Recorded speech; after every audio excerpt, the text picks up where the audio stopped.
بسم الله الرحمن الرحيم.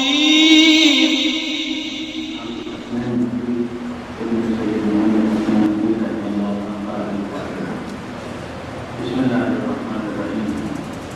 الحمد لله رب العالمين الرحمن الرحيم مالك يوم الدين إياك نعبد وإياك نستعين اهدنا الصراط المستقيم صراط الذين أنعمت عليهم غير المغضوب عليهم ولا الضالين برحمتك يا أرحم الراحمين صلى الله عليه وسلم.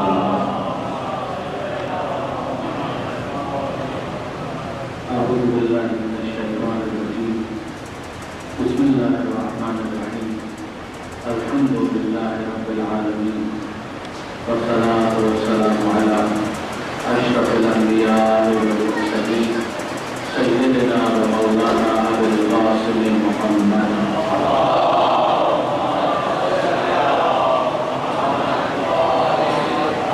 وعلى آله الطيبين الطاهرين المعصومين المظلومين المنتجبين المنتخبين الميامين لا سيما على الإمام المنتظر والحجة الثاني عشر واللعنة الدائمة الباقية على أعدائهم أجمعين من يوم ظلمهم إلى قيام يوم الدين.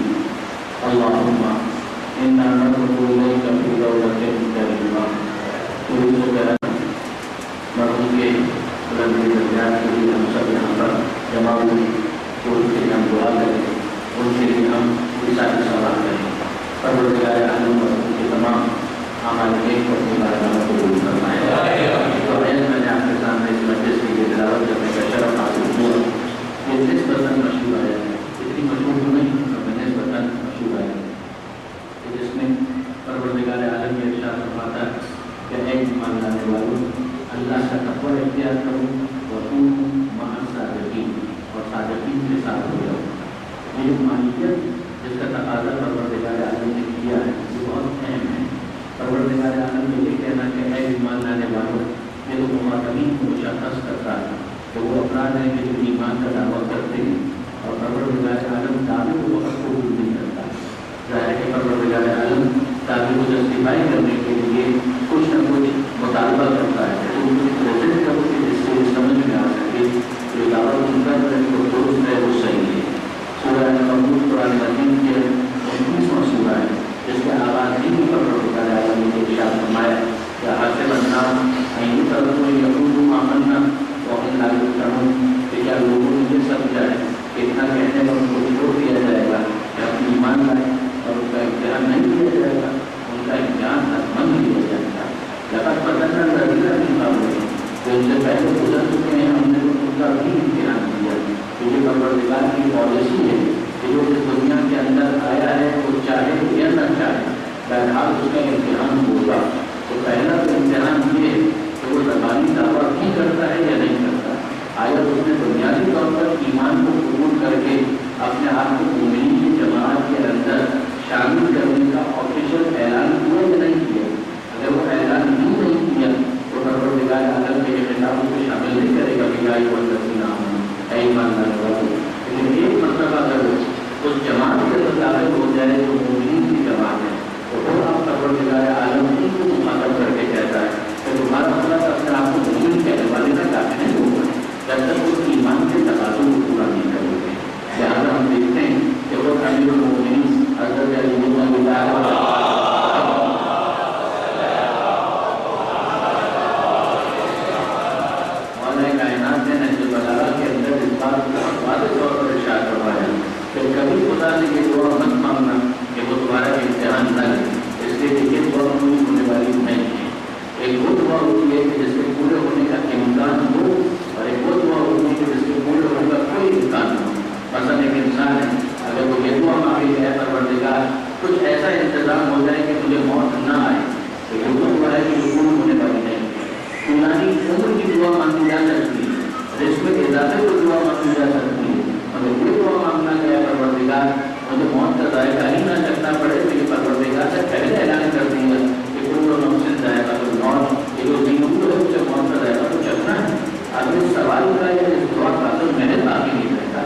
اس دعا کی کوئی گنجائش باقی نہیں رہتی. یا کوئی شخص یہ دعا مانگے کہ اے پروردگار اگر موت کا ذائقہ میں چکھوں تو میدان قیامت میں مجھے مت اٹھانا, میدان قیامت نہ آئے, حساب کتاب نہ آئے, یہ وہ دعا ہے جس کا کوئی فائدہ نہیں. کوئی یہ دعا مانگے کہ اے پروردگار امام زمانے کا ظہور نہ ہو, اس کا بھی کوئی فائدہ نہیں. وہ چیز جو پروردگار طے کر چکا ہے وہ تقدیر مبرم کہلاتی ہے, وہ لوح محفوظ کے اندر لکھا ہوا ہے کہ یہ اس طریقے سے ہونا ہے, تو اس کے خلاف دعا مانگنے کا تو کوئی فائدہ نہیں. دعا اس بارے میں مانگی جا سکتی ہے کہ جہاں پر تغیر کا امکان ہو, جس کو لوح محفوظ اس بات سے شامل کیا جاتا ہے. جب انسان دعا مانگتا ہے تو اس دعا کا ایک پرنسپل ایسا ہونا ضروری ہے کہ جس کو قبول ہونے کا امکان ہو, پھر وہ قبول کرے نہ کرے کوئی الگ پہلے, مگر امکان تو ہو کہ قبول ہو سکتی ہے. بالکل یہی چیز ابھی وہ مومنین فرماتے ہیں کہ خدا سے جو دعا مت مانگو کہ پروردگار میرا امتحان نہ لے, جس سے کہ پروردگار عالم اعلان کر چکا ہے تبارک الذی بیدہ الملک وہو علی کل شیء قدیر. سورہ ملک کی پہلا ہے, بابرکت ہے وہ ذات, ملک اس کا, اقتدار اس کا, وہ ہر چیز کے اوپر قدرت رکھتا ہے. الذی خلق الموت والحیات, جس نے موت اور زندگی کو پیدا کیا. کیوں؟ لِیَبْلُوَکُمْ أَیُّکُمْ أَحْسَنُ عَمَلًا, تاکہ وہ تمہارا امتحان لے اور دیکھے کہ تم میں سے کون ہے جو اس کی بارگاہ میں حسن عمل لے کر پہنچتا ہے. وہ اعلان کرتا ہے کہ میں نے پہلا ہی شروع کیا ہے. اور یہاں پر اگر کوئی دعا مانگے کہ پروردگار میرا امتحان نہ لے, مولا کہتے ہیں کہ یہ دعا مانگنا ضرور ہے, یہ فائدہ نہیں ہوتا. اس لیے کہ پروردگار عالم نے تو مال کے ذریعے سے بھی امتحان کیا ہے, اولاد کے ذریعے سے بھی امتحان کیا ہے. تم یہ سمجھ رہے ہو کہ مال آ گیا اب کوئی امتحان نہیں, غلط. مولا سمجھاتے ہیں کہ اگر مال آیا ہے تو مال کے ذریعے سے بھی امتحان ہوگا, اولاد اگر ملی ہے تو اولاد کے ذریعے سے بھی امتحان ہوگا. دیکھیں برادران عزیز سے کتنا فرق ہو گیا. ہم تو یہ سمجھے کہ اگر مال نہیں آئے تو امتحان ہوگا, اولاد اگر کسی کے یہاں نہیں ہے تو ایک امتحان اور آزمائش ہے. مگر مولا کہتے ہیں کہ وہ امتحان کا ایک انداز ہے, وہ امتحان کا دوسرا انداز ہے. جہاں پروردگار مال نہ دے وہاں غریبی کا امتحان ہے, غربت کا امتحان. مگر مال آنے کے بعد دولت مندی کا امتحان ہے کہ اب اس کا بہیویئر کیا ہوتا ہے, اس کا ایٹیٹیوڈ کیا ہوتا ہے. پروردگار عالم نے مال لے کر اپنے راضی ہونے کی سند نہیں کی ہے, مال لے کر اپنے ناراض ہونے کا اعلان نہیں کیا ہے. وہ مال نہ دینا امتحان کا ایک انداز ہے, وہ مال دے دینا امتحان کا دوسرا انداز ہے. خدا یہ دیکھنا چاہتا ہے کہ مال آنے کے بعد کون قانون کا کردار پیش کرتا ہے اور کون قبیلہ طاہرہ کا کردار پیش کرتا ہے. محمد والی محمد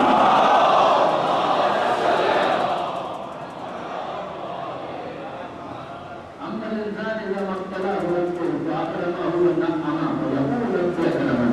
سورہ فجر کی آیت ہے جس میں پروردگار فرماتا ہے کہ انسان عجیب ہے, جب اس کے اوپر نعمتوں کی بارش ہو جائے, اذا ما ابتلاه ربه فاكرمه ونعمه, اس کا اکرام ہو, اس کو نعمتیں ملے تو کہتا ہے ويقول رب اکرمن کہ میرے پروردگار نے تو میری عزت میں بڑا اضافہ کر دیا. وَأَمَّا إِذَا مَا ابْتَلَاهُ فَقَدَرَ عَلَيْهِ رِزْقَهُ, اور جب اس کا پروردگار اس کے رزق کو تنگ کر دیتا ہے, اس کے اندر تنگی پیدا کر دیتا ہے, تو وہ کہتا ہے میرے رب نے میری توہین کر دی, مجھے ذلیل کر کے رکھ دیا. غلط, یہ بھی غلط اور وہ بھی غلط. جب مال دیا تھا تو یہ اس کے راضی ہونے کی ضرورت نہیں تھا, اور اگر مال چھین لیا تو یہ تمہارے پروردگار کے ناراض ہونے کی کوئی ضرورت نہیں ہے. پروردگار نے اس وقت بھی لفظ کے استعمال کیا, اما الانسان اذا ما ابتلاه, جب ان کا رب ان کا امتحان لیتا ہے اور دولت دیتا ہے. اور بعد میں یہ کہا کہ جب ان کا رب ان کا امتحان لیتا ہے اور ان کے رزق کے اندر تنگی کر دیتا ہے. یہ انسان غلط سمجھا, مولا یہ سمجھانا چاہتے ہیں. تو دیکھو پروردگار عالم نے تمہارے بارے میں کیا کہا, تمہارے بارے میں کہا انما اموالکم واولادکم فتنہ. قرآن کی آیت ہے کہ دیکھو تمہارا مال اور تمہاری اولاد یہ دونوں تمہارے لیے ذریعہ آزمائش ہے. فتنے کا لفظ اردو میں بڑا منفی استعمال ہوتا ہے, لیکن عربی کے اعتبار سے فتنے کا لفظ بھی آزمائش کے لیے استعمال ہوتا ہے. عربی میں امتحان یہ عربی کا لفظ ہے, ابتلا یہ عربی کا لفظ, فتنہ یہ عربی کا لفظ, بلا یہ بھی عربی کا لفظ. اور یہ سارے الفاظ عربی کے اندر موقع اور محل کی مناسبت سے آزمائش کے لیے اور امتحان کے لیے استعمال ہوتے ہیں. یہاں ہم دیکھتے ہیں کہ پروردگار عالم نے کہا اموالکم واولادکم فتنہ, تمہارا مال اور تمہاری اولاد تمہاری کو فتنہ ہے. کیا مطلب؟ اردو والا فتنہ نہیں, عربی والا فتنہ. کہ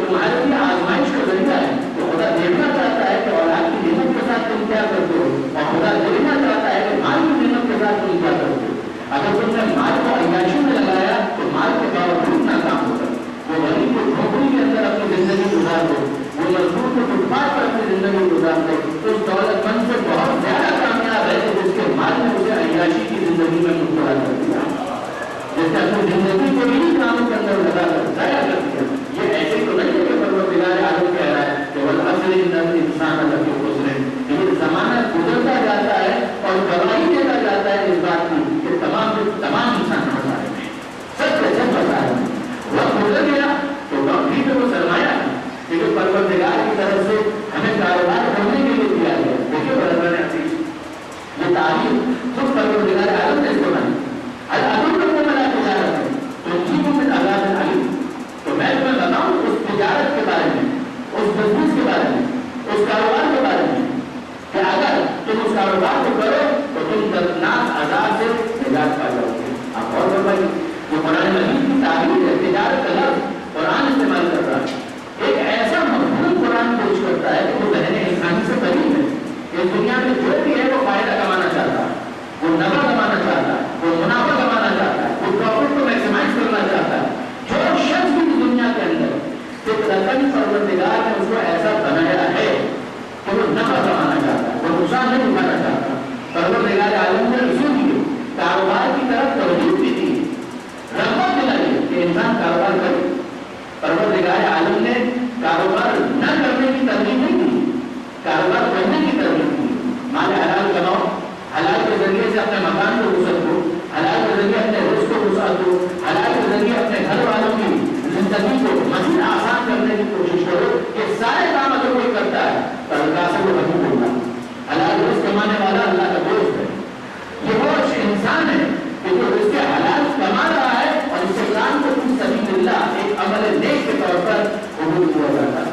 تو اس کے بعد پھر پروردگار عالم نے سمجھایا کہ جب یہ چیز تمہاری فطرت سے بھی قریب ہے، ہمارا مزاج بھی تمہیں سمجھ میں آ گیا کہ ہم تمہیں حلال رزق کماتا ہوا دیکھنا چاہتے ہیں، تو اب اس کے بعد سنو، انسان منافع کماتا ہے مستقبل کے لیے، انسان نفع کماتا ہے مستقبل کے لیے۔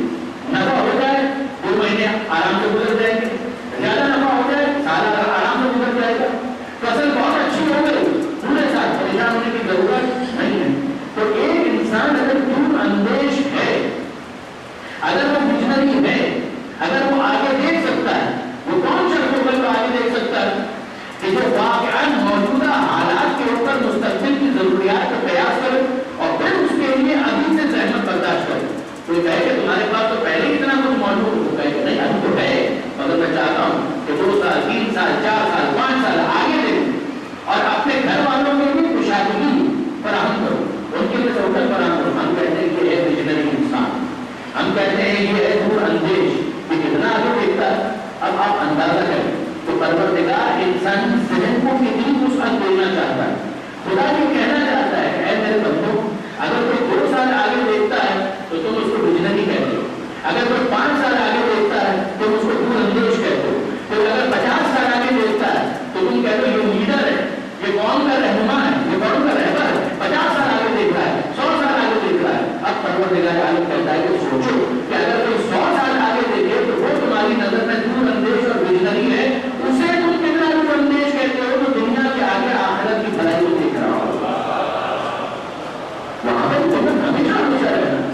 اگر ایک انسان یہاں کے لیے تو سب کچھ کرے جو کرنا چاہیے، نہیں کہنا کہ نہیں کرنا چاہیے، کرنا چاہیے۔ ربنا آتنا فی الدنیا حسنہ وفی الآخرۃ حسنہ، یہ سورۃ بقرہ کی آیت ہے کہ جس کے اندر یہ دعا سکھائی گئی کہ جو ہم نماز کے قنوت کے اندر پروردگار عالم کی بارگاہ میں بغیر دعا پیش کرتے ہیں، اے ہمارے رب آتنا، ہمیں دنیا کے اندر بھی دنیا حسنہ، دنیا کے اندر بھی ہمیں اچھائیاں اور نیکیاں عطا فرما، وفی الآخرۃ حسنہ، اور ہمیں آخرت کے اندر بھی نیکیاں اور اچھائیاں عطا فرما۔ ایسا نہیں کہ ایک چیز کو انسان لے کر دوسری چیز کو فراموش کر دینا، لیکن اتنا اس کے اندر حوصلہ ہونا چاہیے کہ اگر کبھی ان دونوں میں ٹکراؤ ہو جائے تو اس کے اندر اتنا حوصلہ اور اتنی طاقت ہو، اتنا تقویٰ ہو، اتنا ضبط نفس ہو، نفس کے اندر اتنی پاکیزگی ہو کہ اگر دنیا اور آخرت میں ٹکراؤ ہو جائے تو وہ آخرت کے لیے دنیا کو ٹھوکر مارنے میں دیر نہیں کرے گا۔ وہ کہے گا کہ بالکل نہیں، دونوں مل جاتے تو کیا تھا،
بادل انتظار نہیں کرتا. ابھی دیکھا ہوتا اور تھوڑی دیر کے بعد کہیں اور اپنی منزل کی طرف چلا گیا.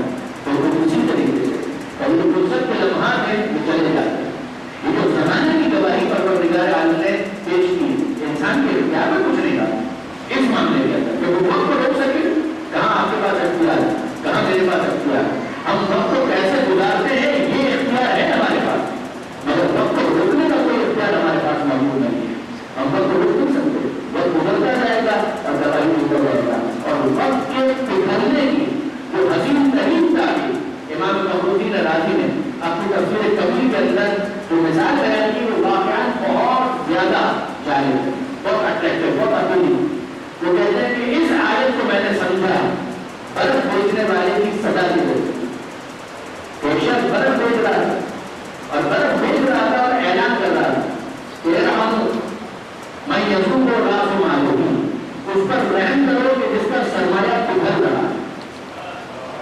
اس پر رحم کرو کہ جس کا سرمایہ پگھل رہا ہے. یعنی اگر خریدنا ہے تو خدا کے لیے جلدی خرید لو اور اس پر احسان کرو. اس لیے کہ اگر تم نے نہیں خریدا تو یہ سرمایہ میرا انتظار نہیں کرے گا. اگر مجھے گاہک نہیں ملا تو سرمایہ بہرحال میرے ہاتھ سے نکل جائے گا, پگھل جائے گا. اس طریقے سے ہم لوگ جب MBA پڑھ رہے تھے اس زمانے کے اندر ایک اصطلاح تو پروفیسر استعمال کرتے تھے تو کہتے تھے پیرشیبل آئٹمس, کہ بہت ساری چیزیں تو پیرشیبل ہوتی ہیں. اگر آپ کے پاس کپڑا ہے تو پیرشیبل نہیں ہے, اتنی جلدی سڑ نہیں جائے گا. لیکن اگر بیکری آئٹمس ہے, آج جو پیٹس بنا ہے اگر وہ رات تک نہیں نکلے تو کل کون خریدے گا. اگر کسی کو دھوکہ دے کر بیچ بھی دیا تو اگلی دفعہ لینے نہیں آئے. یہ پیرشیبل آئٹم یہ وہ ہے کہ جو انتظار نہیں کرتے, جنہوں نے سڑ جانا ہے, جنہوں نے ختم ہو جانا ہے, جنہوں نے خراب ہو جانا ہے. بالکل اسی طریقے سے زمانہ گزرتا ہے, گواہی دے رہا ہے تو وہ پگھلتا جا رہا ہے, وہ انتظار نہیں کرتا. ان الانسان لفی خسر, انسان تمام سے تمام پھنسا ہے. ان الذین آمنوا وعملوا الصالحات, ہاں مگر وہ کہ جو ایمان لے آئے اور وہ اعمال صالحہ کو انجام دے. یہ زندگی کا وہ صحیح مصرف ہے کہ دور اندیش آخرت میں اس کی قیمت کو دیکھتے ہوئے زندگی کے سرمایہ کو یہاں پر انویسٹ کرنا پسند کرتا ہے. ان الانسان لفی خسر الا الذین آمنوا وعملوا الصالحات, مگر وہ ایمان لائے. دنیا کے اندر وقت گزارنا, وہ کتا اور بلی اور جانور جس رہے ہیں وہ بھی اپنا وقت گزار کے چلے جاتے ہیں. مگر وہ شخص کہ وہ واقعاً عقل رکھتا ہے, انٹلیکٹ رکھتا ہے, وہ زمین و آسمان کی نشانیوں کے اندر غور و فکر کرتا ہے کہ اے پروردگار تم نے یہ سب کا سب بیکار پیدا نہیں کیا. ماں خلقت ھذا باطلا, اس کی تعریف کی ہے قرآن میں کہ یہ وہ افراد ہیں جو اٹھتے بیٹھتے کروٹ لیتے ہوئے غور و فکر کرتے ہیں اور پروردگار کی مخاطب کر کے کہتے ہیں کہ ماں خلقت ھذا باطلا, اے پروردگار تم نے یہ سب کچھ بیکار پیدا نہیں کیا ہے. اس پوری کائنات کا جو مرکزی کردار انسان ہے تو انسان کیا کرے کہ اس دنیا سے صحیح استفادہ کر کے آخرت میں کامیابی کی شرط حاصل کر لے. وہ کیا ہے؟ اگر فقط دنیا ہی کامیابی کا معیار ہے اللہ نے عزیز, تو پھر آپ مجھے انصاف سے بتائیے کہ ضرورت کرنے کے بعد مولا کیسے کہہ سکتے ہیں خود کو پھر اپنے ساتھ کعبہ کی قسم میں کامیاب ہو گئے. اے مولا خون آپ کا بہ رہا, ضرورت آپ کو لگی, آپ کی داڑھی آپ کو خون سے سزا ہو, اور اس کے بعد آپ کہہ رہے ہیں کہ دوستوں میں رب کعبہ کی قسم میں کامیاب ہو گئے. ہم دیکھتے ہیں کہ سر منہ کے نیزہ پر بلند ہو گئے اور منہ کے نیزہ پر بلند ہونے کے باوجود منزل مسائل کو کچھ دور مگر ذرا غور رکھیں کہ اس کے باوجود کامیابی کی ہے. تو سیدنا سجاد سے سوال کیا جاتا ہے لمن الفتح, بتائیے جیتا کون؟ تو سیدنا سجاد کیا کہتے ہیں اگر واقعی اسی دنیا کی بنیاد کے اوپر فیصلہ ہو رہا ہے تو بڑی محدود سوچ ہے ایک انسان جس کا خون بہ گیا وہ ناکام ہو گیا, جس کے سر پر ضرورت لگ گئی وہ ناکام ہو گیا, جس کی جان چلی گئی وہ ناکام ہو گیا. خدا کی قسم اگر یہ معیار کامیابی اور ناکامی کا ہوگا تو پھر اس کا مطلب ہے کہ دنیا کے اندر کوئی نبی کامیاب نہیں ہوا. زکریا علیہ السلام کو چن دیا گیا, یحییٰ علیہ السلام کا سر کاٹ کر بنے بکار کے پاس بھیج دیا گیا. حضرت ابراہیم علیہ السلام نمرود کے بازار پر تخت پر جو وہ بیٹھا ہوا ہے, پھر اور ایک بازار پر جناب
تقاضا ایمان کی تو بحث کی کیا ایمان لانے والوں صرف ایمان کا اعلان کرنا کافی نہیں ہے، ایک تقوی اللہ کا تقوی اختیار کرو۔ اس کے لیے آزمائش کی پوری بحث میں نے آپ کے سامنے پیش کی کہ انسان تقوی کے لیے آمادہ ہے یا نہیں، آیا وہ اپنے نفس کو قابو کرنے کے لیے تیار ہے یا نہیں، کیا اس کی سوچ محدود ہے فقط دنیا کے اندر کیا وہ آگے دے رہا ہے۔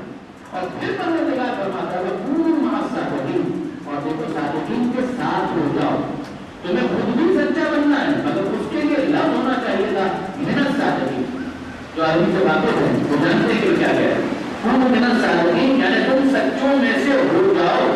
خدا نے پسند کیا کہ ایک انسان سچا ہو، انسان صادق القول ہو، صادق الوعد ہو۔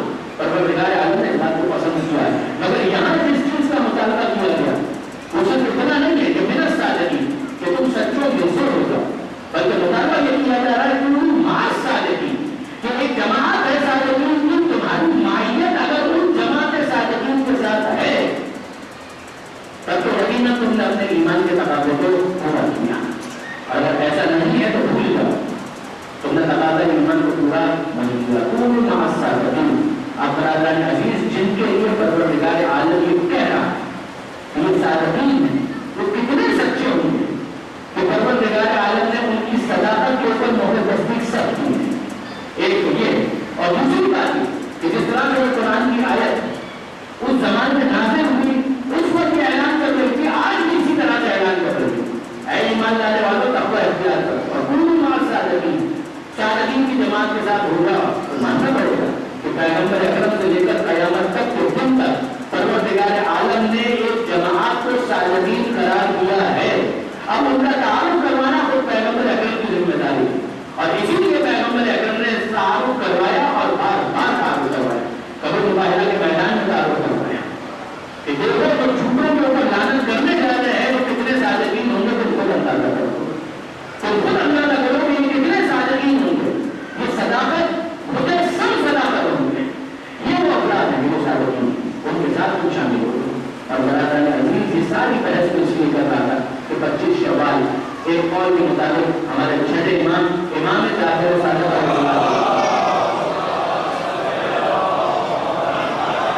چھٹے امام کی شہادت کی تاریخ ایک بنتی ہے 25 شوال، 15 شوال کا بھی قول ہے، 15 رجب کا بھی قول ہے، اور 25 شوال کا بھی ایک قول ہے۔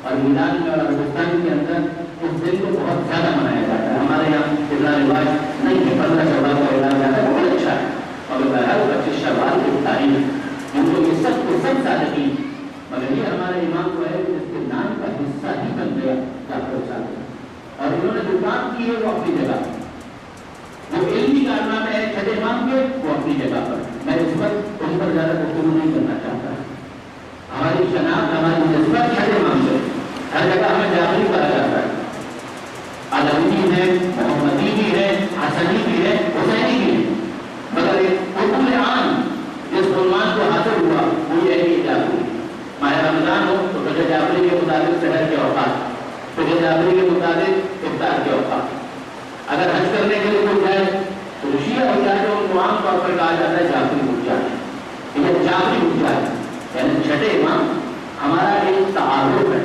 چھٹے امام ہمارا ایک نسبتی عنوان ہے کہ جیسے ہر جگہ پر قبولیت حاصل ہے، اور وہ چھٹے امام ان سے کیا کریں، بس دو تین باتیں سنیے اور منزل منزل کی قبول ہو۔ تو امام فرماتا ہے کہ قوموا لنا شہیدا، ہمارے لیے باعث زینت کرنا، اے ہمارے ماننے والوں ہمارے لیے باعث زینت کرنا، ولا تکونوا لنا شہیدا، ہمارے لیے باعث نموار کرنا، کام تمہارے اچھے ہوں گے تو دوسرے تم کو دیکھ کر کے کہیں گے کہ یہ جعفر صادق کے ماننے والے ہیں، اگر ان کے کردار میں اتنا حسن ہے تو یقیناً اس ایمان کی تعلیمات کے اندر حسن ہوگا، اور اگر تم نے کوئی بڑا کام کیا تو لوگ ہمیں نہیں دیکھیں گے، تمہارے برے عمل کی وجہ سے ہماری تعلیمات کو پورا کریں گے، تو تم ہمارا تعاون کرو گے، ایک طرف تمہیں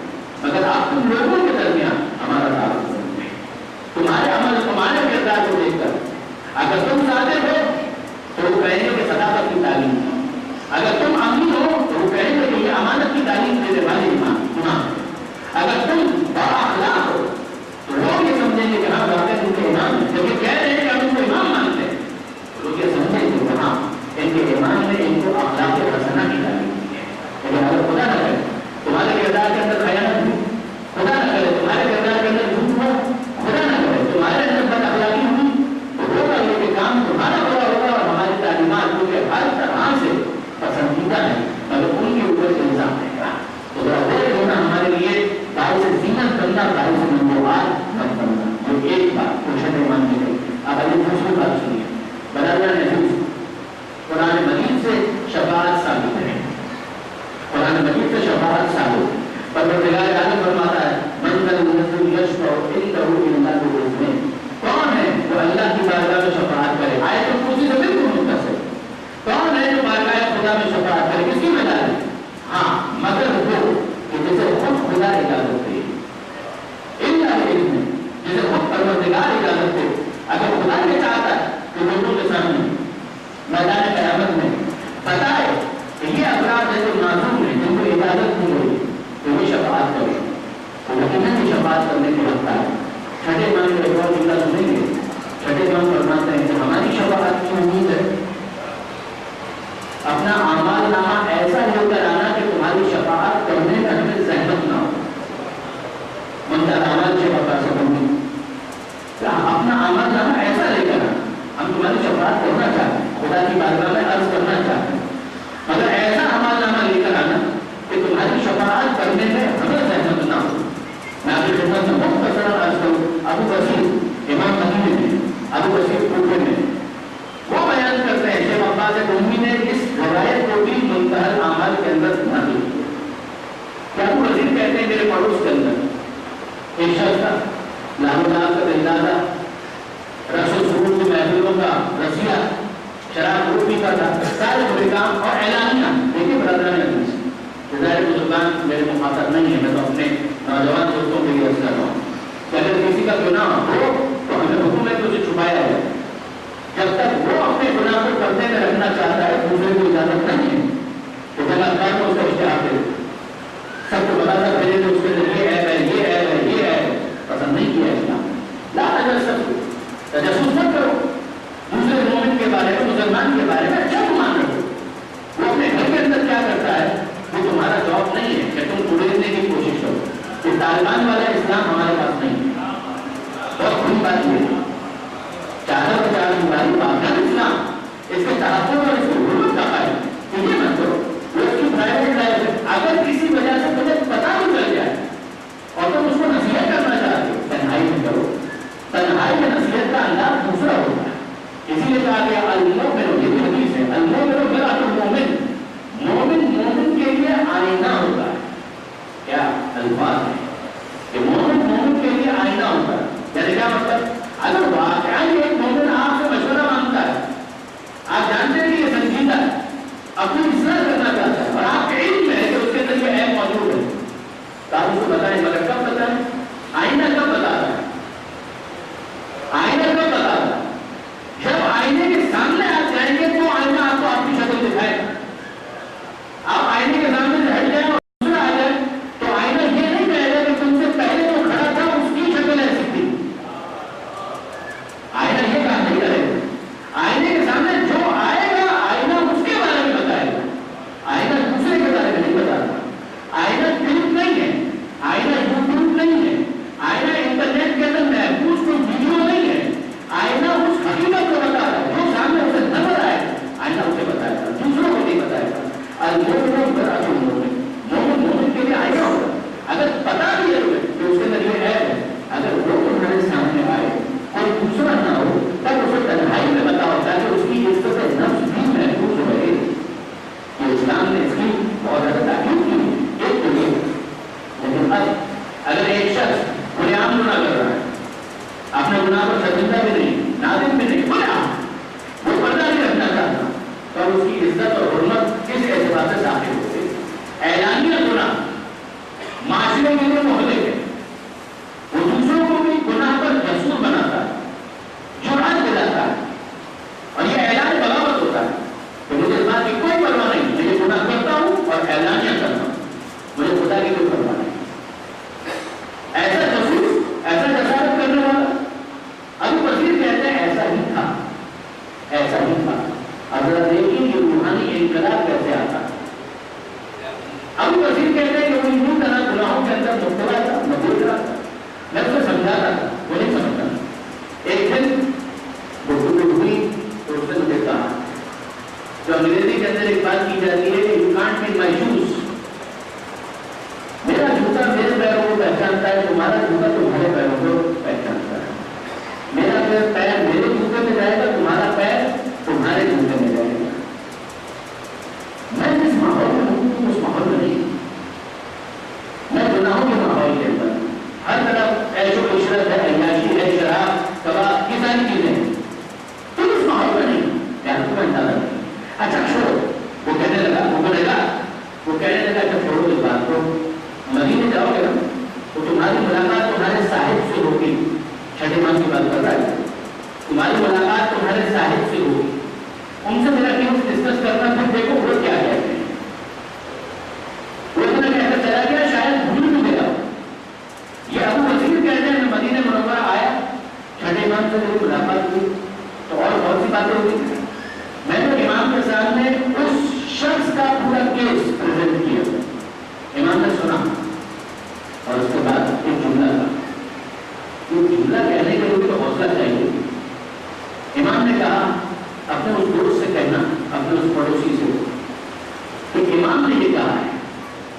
مان نے دیکھا اب بھی میری نجات کی کوئی گنجائش ہے؟ وہ امام جی کا پیغام ہے جو میں نے تیرے سامنے پیش کیا، کچھ نہیں کرا، اٹھا اپنے گھر چلا گیا۔ چند دنوں کے بعد اس نے پیغام بھجوایا، ابو بکر آئے، دیکھا کہ یہ شخص دروازے کی اوٹ پر پیچھے کھڑا ہوا ہے، اوٹ لے جاؤ۔ اب کیا معاملہ ہے، کیا معاملہ ہے؟ کہا کہ میں نے جو تیرے امام نے کہا تھا اس کے مطابق میرے پاس تو حرام ہی کا سب کچھ تھا، جس کا تھا اس کو بھجوا دیا، جس کا نہیں پتا تھا شریعت کا مقرر کرتا طریقہ کار مجبور مالک کے بارے میں اس کے مطابق میں نے عمل کیا، اور اب میرے پاس پہننے کے لیے لباس بھی نہیں، ہمارے حالات میں میرے پاس کچھ بھی نہیں تھا، پہننے کے لیے لباس بھی میرے پاس نہیں ہے، کیا تم میری کوئی مدد کر سکتے ہو؟ ابو بکر کی آنکھوں میں آنسو آ گئے، اگر انسان بدلنا چاہے تو اس طرح سے بدلتا۔ وہ کہتے ہیں کہ میں گیا اپنے چند دوستوں کے پاس، کچھ اردو کی چیزیں لی، کچھ لباس وغیرہ لیا، اس کو فراہم کیا تاکہ وہ اپنی گزر بسر تو کر سکے۔ چند دن اور گزرے اور اب میں جو جملہ کہہ رہا ہوں اس کو توجہ کیجیے گا، پروردگار نے بھی اس تازہ توبہ کرنے والے اس مومن کا زیادہ امتحان لینا پسند نہیں کیا۔ چند دن اور گزرے، پیغام ملا ابو بکر کو کہ وہ شخص میں بلا ہے۔ ابو بکر گئے، دیکھا کہ یہ تو اس طرح بیماری پر ہے، اس طرح بات پر ہے، ایسا محسوس ہوتا ہے کہ آپ چند دنوں کا مہمان، پروردگار نے اسے زیادہ مہلت نہیں کیا۔ کچھ ہی دنوں کے بعد یہ اپنے اور اس نے کہا کہ بھائی اب تو میں بیمار ہو گیا، لگتا ہے کہ بچوں لگے، اور یہ کام جو کرو کچھ دن کی بات ہے، میرے پاس آیا کرو، میرا دل لگا رہے گا۔ تو کہا ٹھیک ہے، چند دن تک ابو بکر چاہتے ہیں، یہاں تک کہ اعتدال کی حالت آ گئی، اب وہ نکلنے کا وقت ہے، اور اس کے بھی کچھ احکام کہ اگر ایک انسان کی روح نکل رہی ہو تو کیا کرنا ہے کہ اپنی جگہ غلط موجود ہو، کچھ اس کی ذمہ داری ہے، کچھ ان لوگوں کی ذمہ داری ہے جو وہاں پر موجود ہوتے ہیں۔ روح نکل رہی تھی اس کی، ایسے میں رشی داری ہوئی، کچھ دیر کے لیے اس نے آنکھ کھولی اور پھر آنکھ بند کی، ایک جملہ کا آنکھ بند کی اور اوپر بات کر گئی۔ وہ جملہ کیا تھا؟ ایک جملہ اس نے کہا، حالت احتجاج، روح نکل رہی ہے، رشی کا عالم ہے، کچھ دیر کے لیے آنکھ کھلتی ہے، ایک جملہ وہ کہتا ہے، پھر آنکھ بند ہوتی ہے اور اوپر بات کر جاتی ہے۔ جملہ کیا تھا؟ آنکھ کھلی، مسکرا کر اس نے ابو بکر کو دیکھا اور جملہ کہا ہے، ابو بکر جو وعدہ تیرے صاحب نے کیا تھا وہ پورا کر دیا، جو وعدہ تیرے صاحب نے کیا تھا وہ پورا کر دیا۔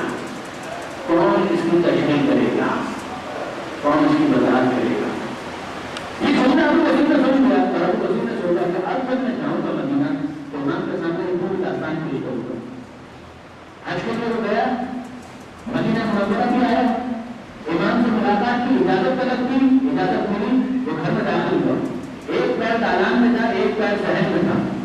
کیا اندر داخل ہو تو امام سے ملاقات ہوگی، اندر سے اس سے پہلے کہ یہ جائے اور امام کے سامنے کچھ ہے، اندر سے امام کی آواز آئی، اے ابو بکر جو تیرے دوست سے ہم نے وعدہ کیا تھا اسے پورا کر دیا۔ ہم شفاعت بھی کو امیدوار ہیں، کس چیز کو امیدوار ہیں؟ اور امام یہ سمجھا رہے ہیں کہ ہماری شفاعت کے لیے اگر تمہیں امید ہے اپنے اعمال کو ایسا مت کر دینا کہ تمہاری شفاعت نہ ہو جائے، یہ ہم نہیں کرنا۔ اب اگر تم کر کے مقرر کریں آپ سے اگر تیار، میں جنت کی ضمانت دیتا ہوں۔ تو کوئی ایسا ہے کہ جیسے امام ہاتھ اٹھائے وہ کہ بھول جاؤ تمہاری شفاعت نہیں کرے، کوئی ہے ایسا؟ چھٹے امام نے خود کیا وصیت کی، وہ اس مومن کا ذکر تھا، چھٹے امام نے خود وقت آخر کیا وصیت کی، امام کو کے اندروں میں زہر کیا گیا، 5 مرتبہ کم سے کم امام کو، چھٹے امام کو شہید کرنے کی کوشش کی گئی، اندروں میں 8 امام کو زہر کیا گیا، یہ تو بہت مشہور ہے، چھٹے امام کو بھی اندروں میں زہر کیا گیا۔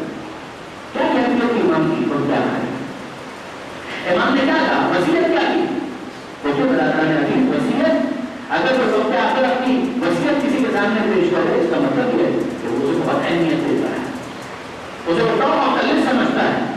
امام نے کیا وصیت کی ہمیں کب پتہ چلا؟ یہ ایک وصیت ام حمیدہ جناب امام ہفتم کی والدہ ہے، چھٹے امام کی زوجہ۔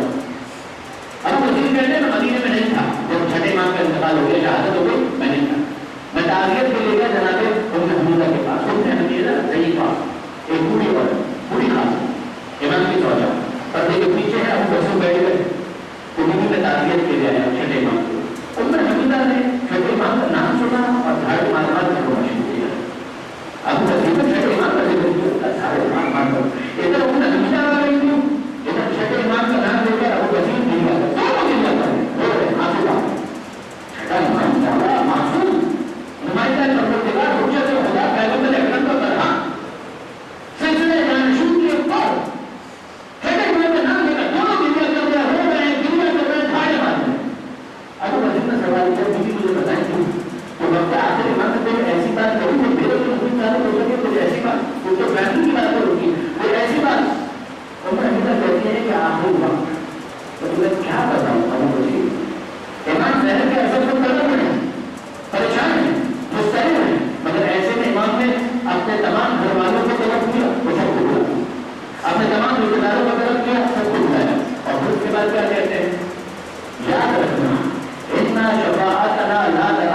سے زیادہ عزیز نہیں سمجھ سکتا، وہ کاروبار کو ظہر اور عصر کی نماز سے زیادہ اہم نہیں جان سکتا، وہ رات کے کھانے کو مغرب اور عشاء کی نماز سے زیادہ اہمیت نہیں دے سکتا۔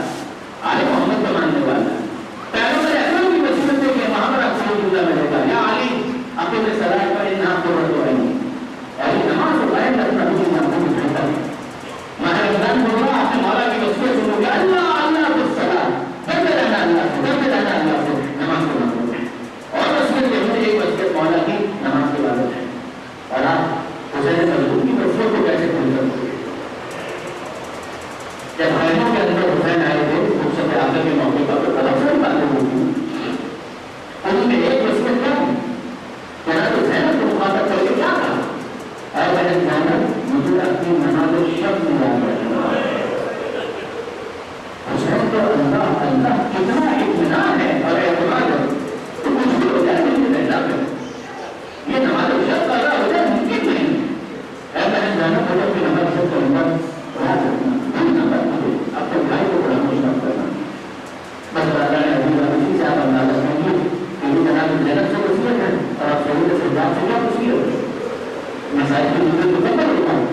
سید سجاد کے پاس آئے ہیں اور کب سے زیادہ کی ہم نے جو ایک جملہ کہ اب امام کو مخاطب کر کے کہتے ہیں اے بیٹا سید سجاد کو مدینے جانا، ہمارے چاہنے والوں سے ملاقات ہو تو بات کہنا وہ وصیت کرنا ہماری پہنچا دینا تمہارے شعور کو وہاں اندر خرچ کرو اور ہمارے شعور کو ٹھنڈا پانی پینا تو اپنے پیاسے امام کی پیاس کا یاد کرنا اور سمے تم جو غریب اور شہید ہم کروں اور اگر تم کبھی سنو کہ پردیش کو کوئی مسافر مارا گیا تو اس پردیسی مسافر کا ماتم بعد میں کرنا اپنے پردیسی مرد کا ماتم کر ہوگا اور پھر کہتے ہیں نہیں کروں کہ یوم عاشورہ جب انتم ضروری اے ہمارے چاہنے والوں کاش تم عاشورہ کے دن کربلا میں ہوتے تو اپنی آنکھوں سے دیکھتے کہ کئی بار استغفار لیتے ہوئے کیسے میں اپنے اندر کے لیے پانی مانگ رہا تھا بابا ہائی رحمونی پانی تو نہ آیا مگر اس بچے کی پیاس کو تم مار کے تم سے سیراج کیا گیا تو تقرر اگر سبھی والا ایمان یہ بچہ آپ کو ہاتھ پر بنتا ہو بولا انا للہ و انا الیہ راجعون۔ اس قبل توسل کو قبول کرنا مرحوم کی تمام اعمال حسنہ کو اپنی بارگاہ میں بچائی کے احسن قبول کرنا، اگر مرحوم کی گناہ کبیرہ کبیرہ اگر مرحوم کو معاف کرنا، لیکن مرحوم کو بتایا گیا کہ بڑے دفاعی کاموں کو انجام دیا مستعفی کے حوالے سے انہوں نے بڑے کام کی، اگر ان کی تمام تر خدمتوں کو اپنی بارگاہ میں قبول کرنا، اگر محمد والے محمد کا آسمان دیدان کو سب جمیل عطا فرما، آسمان دیدان کو مرحوم کے لیے امور خیر بجلاتے رہنے کی توفیق عطا فرما۔ مالک صبر آخرت پر ہم سب سے جانا ہے، ہمیں صبر آخرت کی تیاری کی توفیق عطا فرما، بیماروں کو شفا عطا فرما، روزگاروں کو استعداد عطا فرما، بچے اجمیر پاکستان کو استحکام عطا فرما، تمام زمانہ کی ضرورت میں تعلیم فرما، سورہ احقاف کو گناہ تمام اربعین مومنہ خصوصیت کے ساتھ سید عامر حسین نقوی ور سید محمد حسین نقوی اور ارواح شہداء رحم اللہ منفر الفاتحہ۔ بسم اللہ الرحمن الرحیم الحمدللہ رب العالمین الرحمن الرحیم مالک یوم الدین ایاک نعبد و ایاک نستعین اهدنا الصراط المستقیم صراط الذین انعمت علیہم غیر المغضوب علیہم ولا الضالین۔ بسم اللہ الرحمن الرحیم قل هو اللہ احد اللہ الصمد لم یلد ولم یولد ولم یکن له کفوا احد۔ بسم اللہ الرحمن الرحیم قل هو اللہ احد اللہ الصمد لم یلد ولم یولد ولم یکن له کفوا احد۔ بسم اللہ الرحمن الرحیم قل هو اللہ احد اللہ الصمد لم یلد ولم یکن له کفوا احد۔ اللهم اغفر للمؤمنین والمؤمنات والمسلمین والمسلمات الاحیاء منهم والاموات كما بيننا وبينهم بالخيرات انك مجيب الدعوات انك على كل شيء